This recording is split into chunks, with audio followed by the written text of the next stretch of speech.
Sir अस्सलाम वालेकुम, मैं अबू बकर। जैसे कि पता है आपको, शहद के बारे में हर दफ़ा वीडियो बनाई जाती है जिसे देख के हम काफ़ी लोग दूर दूर से रब्ता करते हैं, उनको शहद भी दिया जाता है।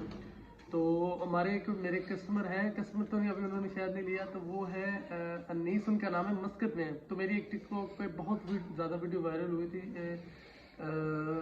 जिसमें मैं जंगल में गया था और मेरे जूते जूते थे वो टूटे हुए थे और कांटे लगे हुए थे। तो उन भाइयों ने मैसेज किया कि अबू बकर भाई मैं आपको जूते भिजवाऊंगा, तो मैंने कहा नहीं भाई कोई ज़रूरत नहीं है। उन्होंने फिर भी भिजवा दिए, अल्लाह आपको जज़ाए खैर दिए। तो आज भाई के जूते रिसीव हो गए। उन्होंने कहा आप जी पहन के जिधर मर्जी जाए इंशाल्लाह ये नहीं टूटेंगे, गारंटी लाइफ है।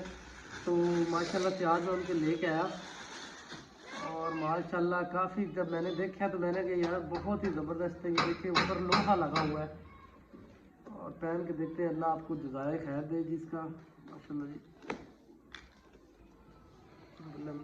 बिस्मिल्लाह। अच्छा ये देखिए, आपको बता वाकई ही बहुत ही कंफर्टेबल है प्यारे भाई, अल्लाह आपको इसका जज़ाए खैर दे। नहीं भाई इंशाल्लाह आपने मुझे गिफ्ट दे दी है, तो अभी आज तो धुंधे पड़ रही हैं, 10-15 दिन तक जब भी धूपें निकलेंगी इंशाल्लाह जंगल में आपके लिए एक वीडियो बनाई जाएगी। और जैसा आपने मुझे प्यारा तोहफा दिया है, इंशाल्लाह मैं भी आपको इससे कोशिश होगी कि बढ़कर शहद का ताज़ा छत्ता आपको गिफ्ट इंशाल्लाह करूंगा और शहद डेयरी का भी आपको इंशाल्लाह दूंगा। अस्सलाम वालेकुम।